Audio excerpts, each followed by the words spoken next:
Happy Thursday. So glad you have joined us today. I am joined by my beautiful wife, Eileen. And if you don't know her well, Eileen is an accomplished attorney. Among other things, she trained with the Alliance Defending Freedom. And she also served of counsel with Mauck and Baker in Chicago. And if you look up Mauck and Baker, they almost exclusively do religious liberty law. And that's really good because today we're here to talk about the matter of religious liberty. And we're so glad that you have joined us. And we're really excited about this because we know that this is super, super important. And just to set the tone,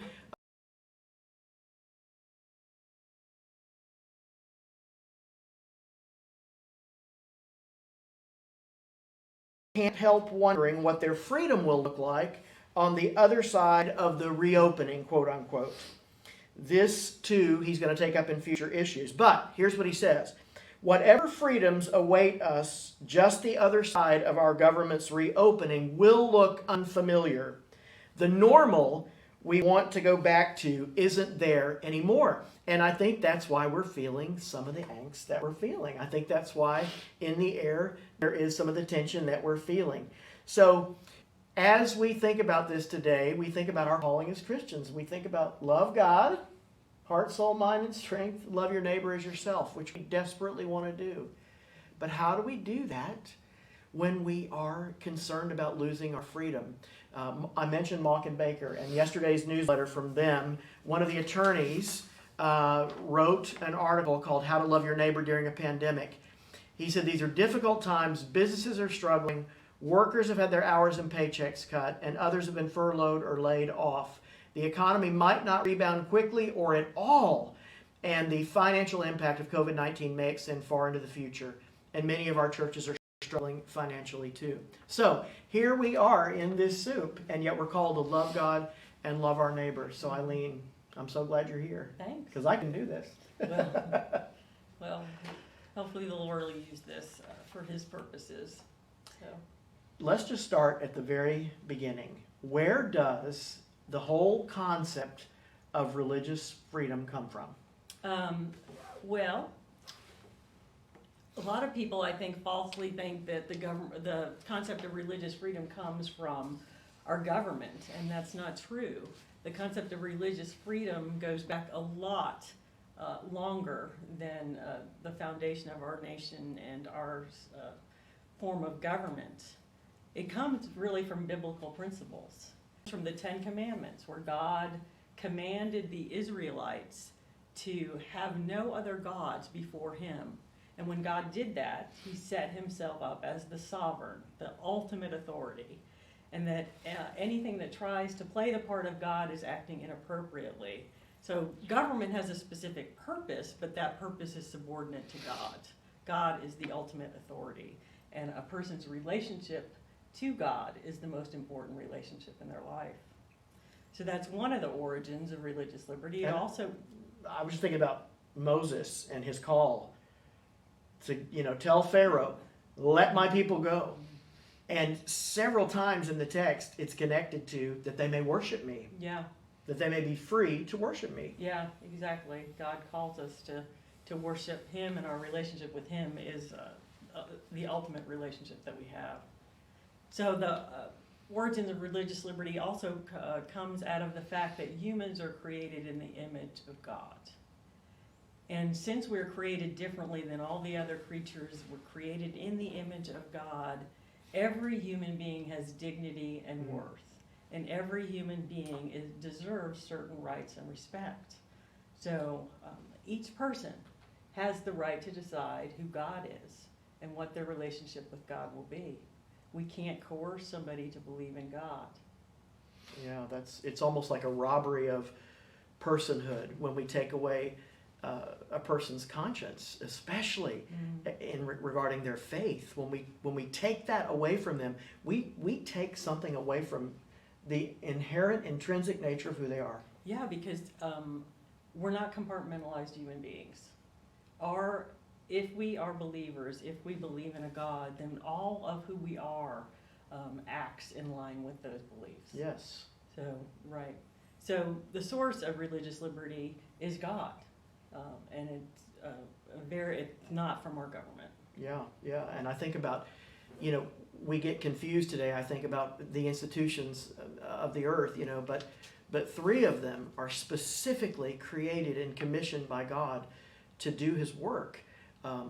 One is the family. I mean, we see that in early Genesis. Secondly, the government. We see that also in early Genesis, in a sense, codified later and made more formal.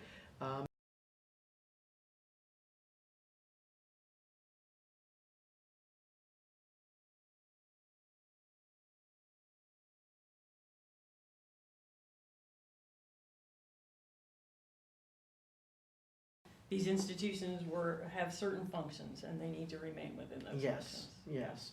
And I'm glad you're taking us back to the core of who we are, so that we understand that when we lobby for religious freedom, we're lobbying for something that's intrinsic to the human condition. It's beyond the government or the political party in charge of all of that.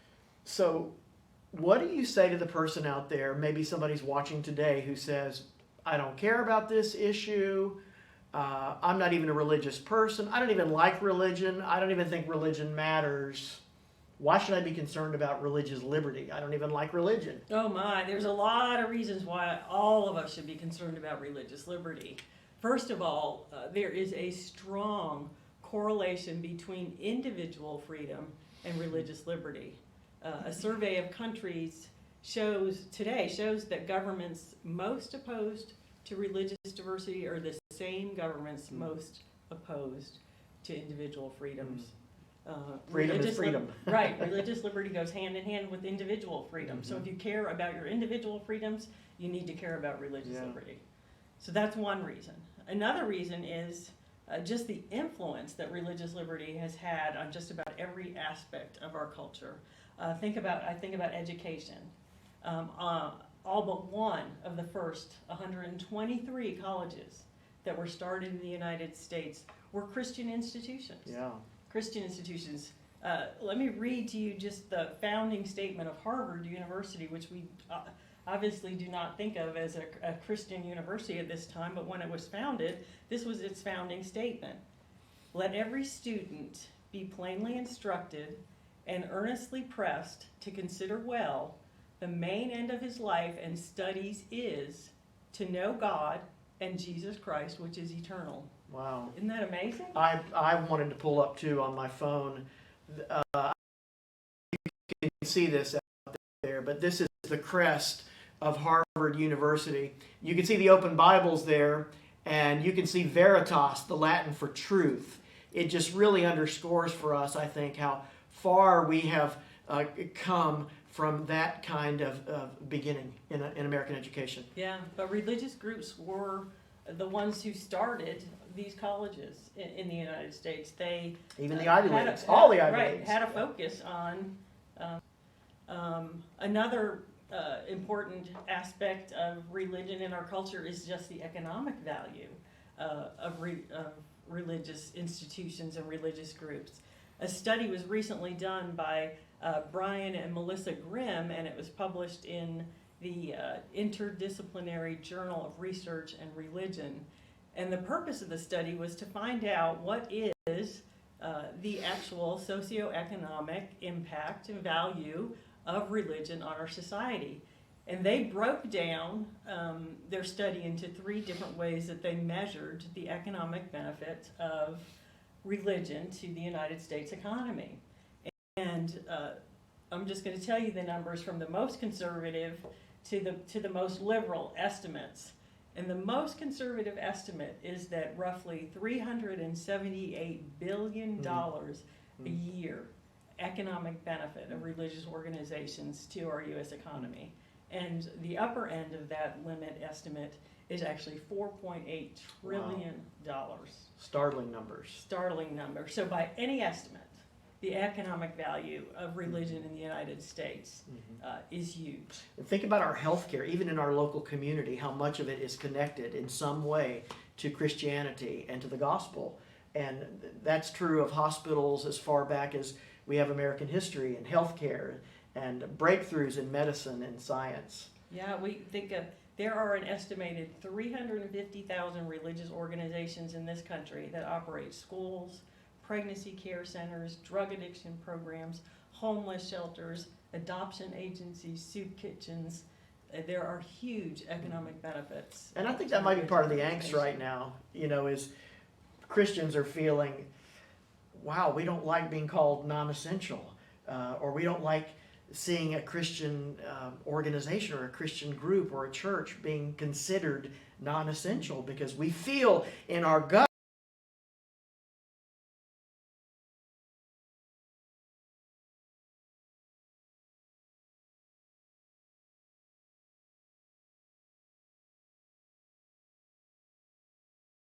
government, and I'm not going to go into these things in detail at all like I have the others, but religious groups and Christianity have had huge positive benefits in the areas of human rights, equality, how our government is structured, science, free enterprise that we have here in the United States. Right. We see that work ethic failing, and it bothers us, and we realize that in some ways it's a failing on the part of the church to teach that this is God's world and everything we do belongs to Him, and everything we do for His glory, and we've lost that. Mm-hmm. And it's all tied into our religious heritage. Mm-hmm. Now, in 1998, Congress passed a law called the International Religious Freedom Act, and pursuant to the International Religious Freedom Act, the Department of State has to do a report every year to Congress regarding the state of religion around the world. And I just wanted to read you a statement that was written in the 2016 report. And this is a quotation. "The United States promotes religious freedom as a moral imperative. As importantly, we promote religious freedom because countries that effectively safeguard this human right are more stable, economically vibrant, and peaceful.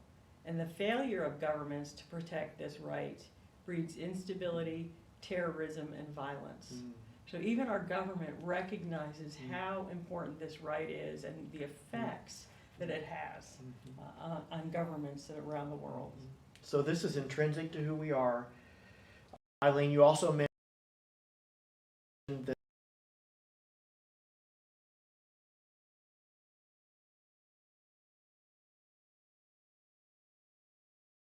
America, our freedom is enshrined in the law. Sure. As most of us know, and I'm not sure who the audience is going to be here, so I'm going to kind of maybe go back, and some of this may be basic for some people, but we have different levels of government. We have our national government, also known as our federal government. Then we have our state governments, and then we have local governments. So I'm going to focus specifically on our national government and our state government. Our protections are enshrined both at the national level and the state level in two ways. Through our constitutions, because we have a United States Constitution, and then we have a Kentucky Constitution, and through our statutes. Another word for statutes is laws. So there are also laws that protect our religious liberties. So let's look at the constitutional protections. Okay. So in our United States Constitution, we have amendments, and the First Amendment to the U.S. Constitution, the first provision of the First Amendment reads as follows: "Congress shall make no law respecting an establishment of religion or prohibiting the free exercise thereof." So there are two clauses in our constitutional protections of religious liberty. The first clause is known as the Establishment Clause. So our Constitution says that Congress shall make no law respecting the establishment of a religion. So our Congress cannot pass a law saying that you have to be Protestant, or you have to be Baptist, or you have to be Jewish, or you have to be Muslim. Our Congress can make no law. That's the Establishment Clause. The second clause is what's known as the Free Exercise Clause. Congress shall make no law prohibiting the free exercise of religion. So that's the Free Exercise Clause.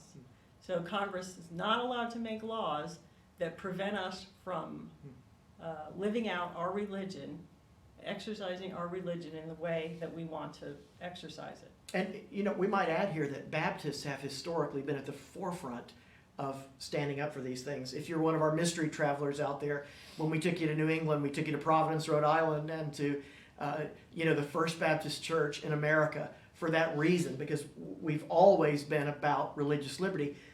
Today, it's fallen on hard times. In some ways, we're trying to revive that. Now, this First Amendment to the United States Constitution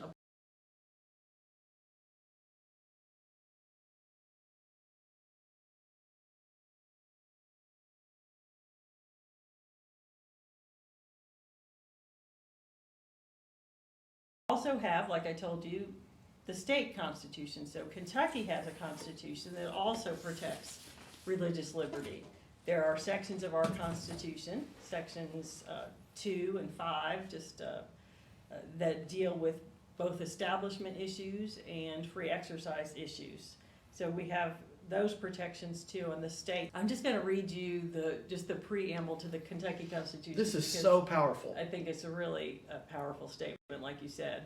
Quote, "We, the people of the Commonwealth of Kentucky, grateful to Almighty God for the civil, political, and religious liberties we enjoy, and invoking the continuance of these blessings, do ordain and establish this Constitution." Close quote. Isn't that neat? It's beautiful. Yeah, that recognizing that all of our rights come from God. So those are the constitutional protections, both at the federal level and the state level. And then we also have statutory protections at the federal level and the state level. At the federal level, we have what's called the Religious Freedom Restoration Act. And that protects religious liberty. I'm not going to go into the details of that right now, but some of them I'll go into later. And then in Kentucky, we also have a statute called the Kentucky Religious Freedom Act. And I'll talk about that a little bit more later. But those are the protections. Right. So in a pandemic then, like we find ourselves in now, in a global and national health crisis, what authority does the government have that is unique and special for that season to do special certain things that they couldn't normally do? Yeah, it's how our governments are set up is that the states possess the primary responsibility for protecting its citizens. Each of the 50 states. Yeah, Yeah. the state government rather than the federal government.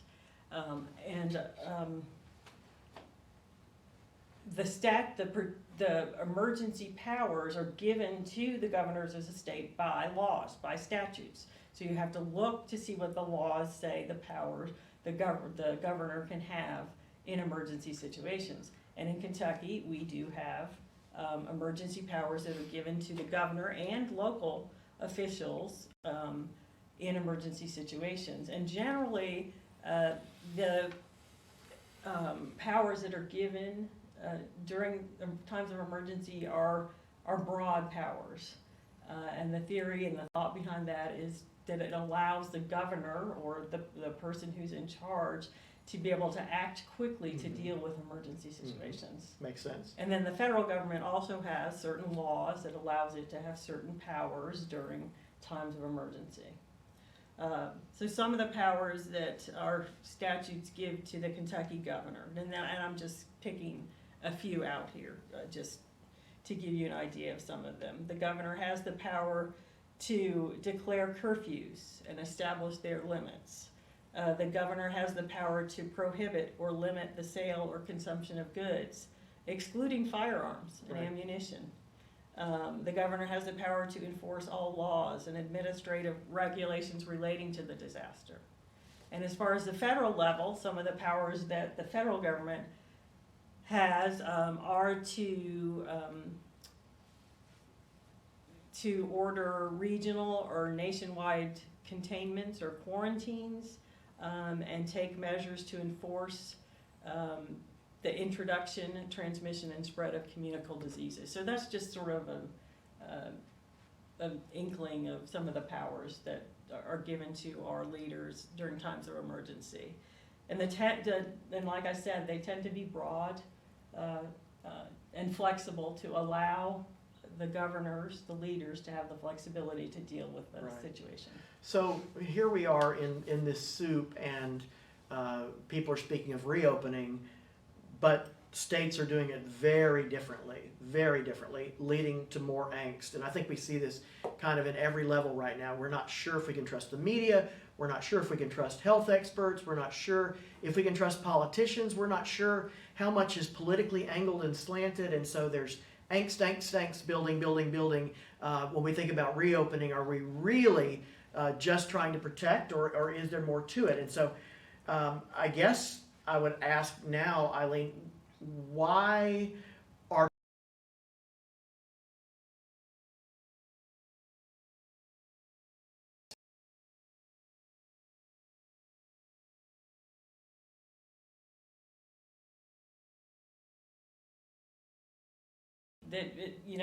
Probably the reasons are as individual as individuals that we have. I mean, I think there are a lot of different reasons, but I think some of the more prevalent reasons are that we have governors, and the governors are making orders for their particular states, and people are seeing that we have governors that are making contrary decisions while faced with the same crisis. So we see that early on, the governor of Texas decided that churches were essential and you could meet in person, but abortion clinics were not and had to be closed. Whereas we had the governor of Kentucky doing the total opposite, the Right. governor here in Kentucky. least people confused? Yeah. Yeah, and people see that these divergent views, and they wonder, is our religious liberty only is subject to the whim of the governor? They see these divergent views, and they gives the appearance of them being arbitrary, and people, of course, cry foul when they see stuff like that. So I think that's one reason that we see this angst. I think another reason that we see this angst is that governors have implemented these orders to protect against this concern, this health concern, but yet they're protecting one thing, but they're harming many other things. We see that they're harming other things, and some of those other things are more important to some people. Right. And they're causing great harm, great economic harm. I read this morning that emotional harm. our commercial air traffic has been cut by 90%. Now that might start inching back up, but you think about the economic ramifications, the jobs, and the people depending on these jobs. It's one thing to say we're avoiding or averting a crisis here, but others are concerned because we're creating a crisis here. Yeah, right, Yeah. right. And in the church as well, there's that angst about our freedom. Yeah, and we all have different ideas about that. And we also have another reason I think there's angst is because people see ideas that they think would be less intrusive and less harmful. And why aren't we, and they're asking, why aren't we doing it that way? So speaking of intrusive, what are the parameters on the government in exercising their power? You used the word intrusive. I'm going to jump on that. Okay. What are the parameters? We know the government can't do whatever the government wants to do. What can they do? Yeah. Well, I think as we've seen a lot of we've seen people exercise a lot of the means to try to Rein in the crisis. Rein in. Yeah, sorry. Thank you. Rein in what they see as overbroad rules by our governors. And some of the ways that we've been seeing this is through public opinion pressure. We've seen people protesting at state capitals. We've seen people write letters to the editor. We've seen people write things on social media. So public opinion pressure. We've seen economic pressure put on our leaders. We've seen workers walking out of their jobs. We've seen plants shutting down. We can put pressure on our leaders through political power. All of these people are elected officials. So in our next election, if you don't agree with what they've done, you can vote for the person who's running against them, who has different ideas. So there's political pressure. But the primary way to rein some of these things in, if they're not constitutional, is through the courts. We're seeing that many lawsuits are being filed challenging the constitutionality of the orders that the governors have brought up. So I hope y'all can see this. we wanted Eileen to walk you through a couple of the built-in parameters in our American system. Yeah, so we're gonna talk about just the legal standards that the courts use when they look at these orders. If a citizen, who is called a plaintiff in a civil case, if a citizen files a lawsuit and says that this order has been unconstitutional, how does the court decide whether that's unconstitutional? Well, first they have to decide what the legal standard is gonna be to decide whether it's unconstitutional or not. Most likely, in these cases, the court will look at both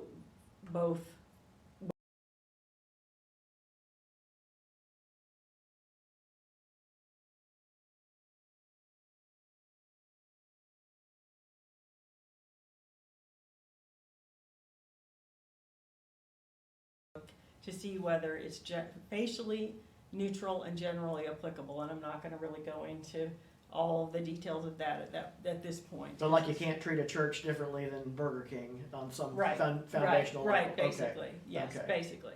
So once that's decided, if it's not facially neutral, and just, this is the standard that the court looks at. A law that fails to satisfy the neutrality and general applicability requirements must be justified by a compelling governmental interest and must be narrowly tailored to advance that interest. So the language that you hear in deciding these religious liberty constitutional I challenges put least is, restrictive means, and that's narrowly tailored, least restrictive, and compelling interest.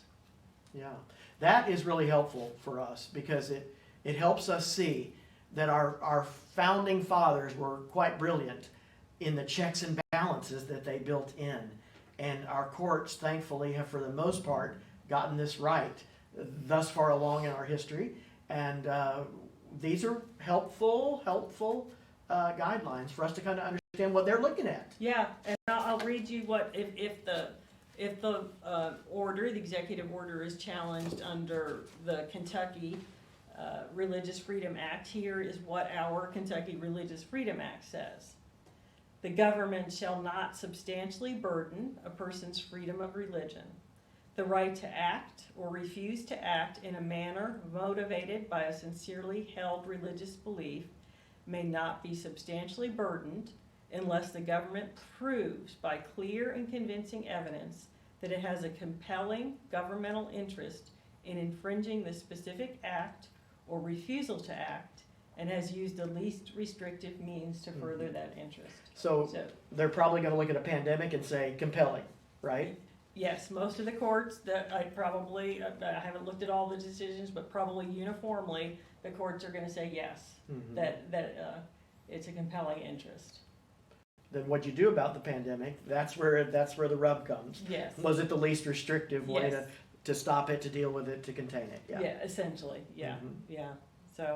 So once the court has the appropriate legal standard, which is also called the standard of review in legal terms, then the court takes the facts of the situation and applies it to that standard and comes out Okay. with a decision. Yeah, so that's how that works.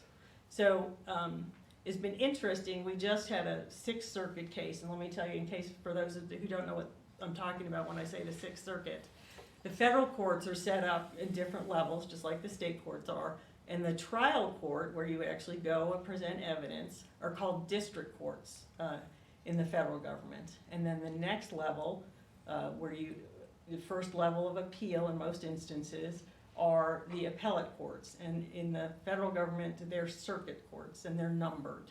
So in Kentucky, we have two federal districts. We have the Western District of Kentucky and the Eastern District of Kentucky.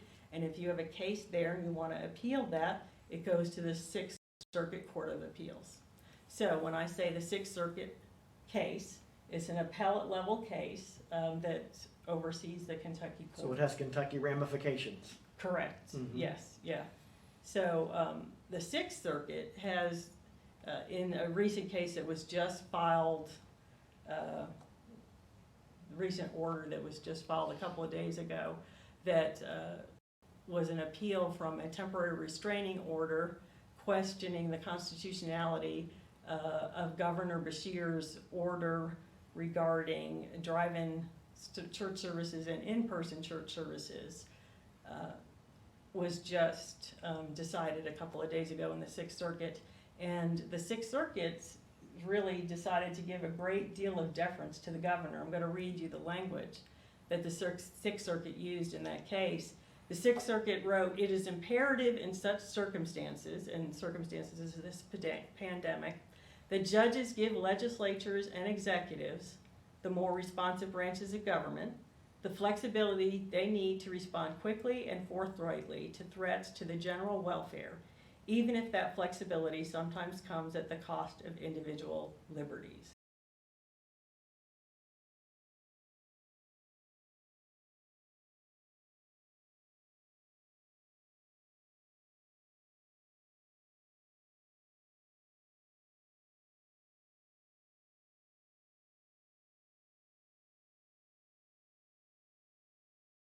Said we're going to give deference to the governor in this type of situation. So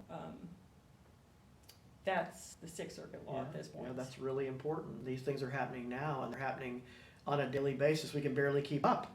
I mean, it's just there's a new decision, there's new graphs and charts and models, and our heads are spinning. And I'm sure in the courts as well. Yeah, and just in case anybody's interested,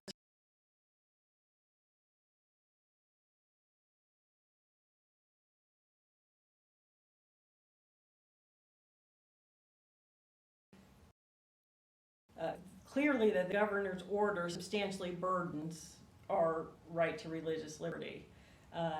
But they also found that the governor had a compelling interest to do so.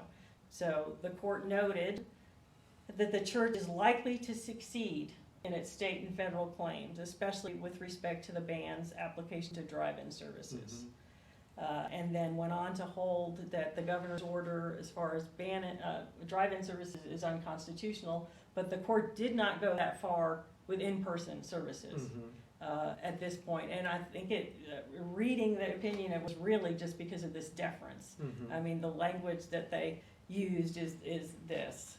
The court felt that due to the fast-moving nature of the case and the lack of input from the district court on the issue of in-person services, the court was declined not to extend the injunction to in-person services at this point. Okay. So it wasn't that the court said, it almost was like, we're just not gonna hold this unconstitutional right now. Okay. And let this stand. So it sounds like Gonna give the benefit of the doubt to the governor here.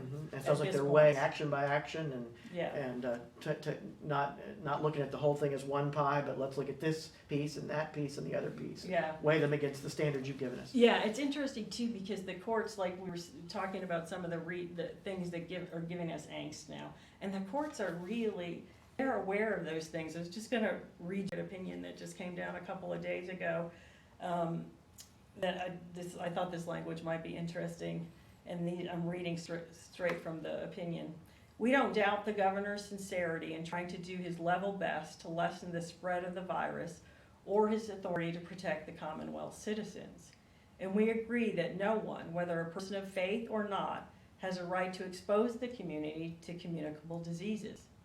But restrictions inexplicably applied to one group and exempted from another do little to further these goals and do much to burden religious freedom. Assuming all of the same precautions are taken, why is it safe to wait in a car for a liquor store to open, but dangerous to wait in a car to hear morning prayers? Why can someone safely walk down a grocery store aisle, but not a pew? And why can someone safely interact with a brave delivery woman, but not with a stoic minister? The Commonwealth has no good answers. While the law may take periodic naps during a pandemic, we will not let it sleep through one. Since the church might use Zoom services or the like, as so many places of worship had decided to do over the last 2 months, but who is to say that every member of the congregation has access to the necessary technology to make that work? Or to say that every member of the congregation must see it as an adequate substitute for what it means when 2 or 3 gather in my name. Yeah.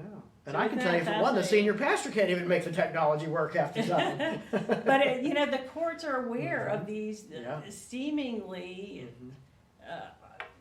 divergent views and the appearance of being arbitrary, and that was a Sixth Circuit opinion. The angst is everywhere. You guys in our Paducah community, probably many of you watch WPSD in the evening news, and you know how they do that feature, What's Going Around, and they go to different health care providers and they ask what they're treating, and the doctors and nurses report. Last night they did they did 3 different clinics. 2 of the clinics said they're treating situational anxiety. Yeah. I thought that was very interesting. I I'd did seen too. that before. I noticed it last night. Anxiety is on the rise everywhere. So here we are. This is really helpful. This is incredibly, it's at least where we can begin to chew on the basics.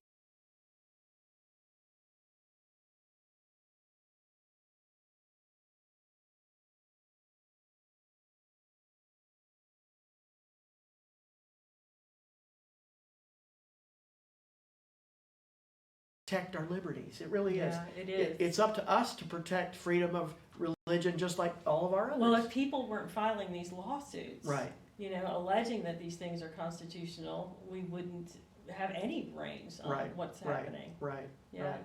So how then, I guess getting back to love your neighbor, how are we to be good citizens right now? How can we be the best citizens we can be as Christ followers right now in this soup of legal and other societal near chaos? Well, I can think of a few things. The first is, and I heard, R.C. Sproul, who's a theologian, talk about this years ago, and he said that we need to, when somebody offends us or harms us, that we need to use the best case analysis. We have never forgotten that. It was a series on love, the fruit of the Spirit. To use the best case analysis. So we need to do that, I think, with our leaders, with our governor, with our president. Our elected officials are under a great deal of stress. They're trying to assimilate enormous amounts of information, and based on the information that they're assimilating, trying to make decisions. And I think that we need to try to attribute to them not ill motives. Part of loving our neighbor, Yeah. giving them the benefit of the doubt where we can. Yes. Yeah, so if we don't have any factual reason to do otherwise, we need to use the best case analysis. Yeah, that's good. So I think that's where we need to start with our leaders, to use best case analysis. But I do think we need to be diligent and to watch.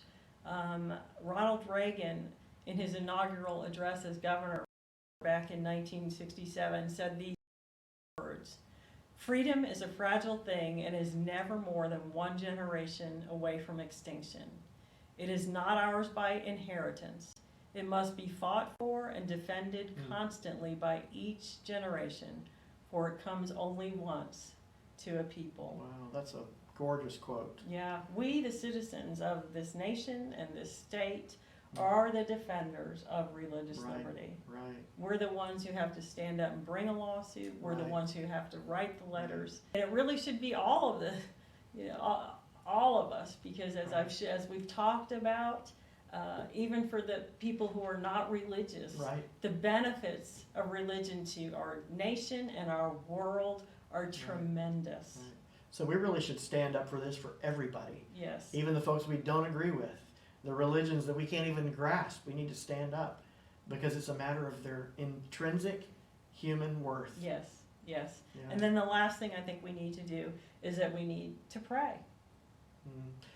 This is the National Day of Prayer, and what an important day for this to be coming up in terms of a topic for the Variety video. The Bible says we're to pray for those in authority over us. That's what Paul told Timothy, the young preacher. And when you go back and look at that text, you realize he didn't say pray for the leaders over you who you like, or pray for the leaders over you with whom you agree on every point, but just pray for your leaders. And that's really what this day is all about, and has always been about as long as there's been a National Day of Prayer. So as we think about closing today, I just really want to urge you to pray for Governor Beshear. He is in a very hard position, in a very tough spot. And everything he's getting every day is changing Yeah. and evolving, and it's almost impossible to keep up with it all. Pray for him. He needs grace and truth like we need grace and truth. Pray for President Trump. It's easier to, to make the calls from the sidelines, but what a hard role he is in right now. What a tough spot he's in right now. He needs grace and truth just like we need grace and truth.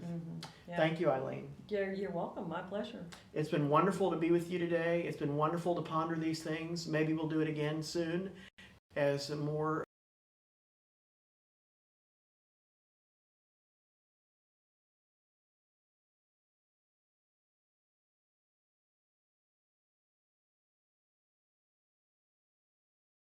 Happy Thursday.